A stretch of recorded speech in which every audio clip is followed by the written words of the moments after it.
नमस्कार मित्रांनो, जय महाराष्ट्र। उद्धव ठाकरेंच्या शिवसेनेचा मुंबईत मोठा विजय, मातोश्रीवर उधळला गुलाल। जाणून घेऊया सविस्तर बातमी। त्या अगोदर तुम्ही जर चॅनलवर नवीन असाल तर चॅनलला सबस्क्राइब करा आणि बेल आयकॉनला प्रेस करा।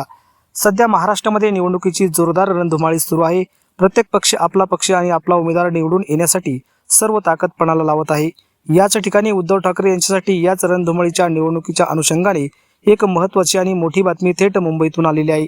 ठाकरेंच्या शिवसेनेचा या ठिकाणी ऐतिहासिक विजय झालेला आहे आणि याच विजयामुळे थेट उमेदवार मातोश्रीवर वरती पोहोचले आहे। उद्धव ठाकरे यांची शिवसेना संपवण्यासाठी भारतीय जनता पक्ष सर्वतोपरी तयारी करत आहेत। जेवढी शक्ती पणाला लावायची आहे ती लावली जात आहेत। मात्र एकनाथ शिंदे सध्या नाराज आहे, तर दुसरीकडे एकनाथ शिंदे गटातील बऱ्याच पदाधिकारी आता वेगळ्या विचारात पडलेले आहे। भारतीय जनता पक्षाने ज्या पद्धतीने सुरुवातीचा काळ एकनाथ शिंदे सोबत घालवला होता, आता त्याच पद्धतीने घडताना दिसत नाही।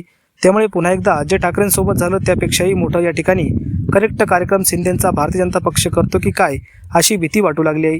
त्याचबरोबर ती नगराध्यक्ष याच ठिकाणी ज्या राजकीय रणधुमाळी सुरू आहेत, या निवडणुकीच्या अनुषंगाने मुंबई महापालिका भारतीय जनता पक्षासाठी अतिशय महत्त्वाची आहे।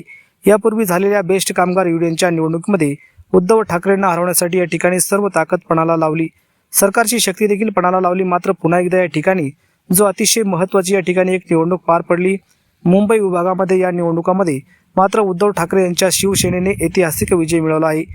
मित्रांनो, मध्य रेल्वेच्या भायखळा आणि परल मेकॅनिकल इन्स्टिट्यूटमध्ये रेल कामगार सेनेने मिळवलेल्या ऐतिहासिक विजयाबद्दल शिवसेना पक्षप्रमुख उद्धव ठाकरे यांनी बुधवारी विजय उमेदवारांचे कौतुक केले आहे। रेल कामगार सेनेचे कार्यकर्ते आणि पदाधिकाऱ्यांच्या अथक परिश्रम व त्याचबरोबर ती शिस्त, संघभावना आणि सर्वांच्या संघटित मेहनतीचे फलित म्हणजे ऐतिहासिक विजय अशी भावना सुद्धा उद्धव ठाकरे यांनी व्यक्त केली आहे। रेल कामगार सेनेच्या विजयी उमेदवारांची बुधवारी मातोश्री निवासस्थानी जाऊन उद्धव ठाकरे पक्षप्रमुख उद्धव ठाकरे यांची भेट घेऊन आशीर्वाद घेतले।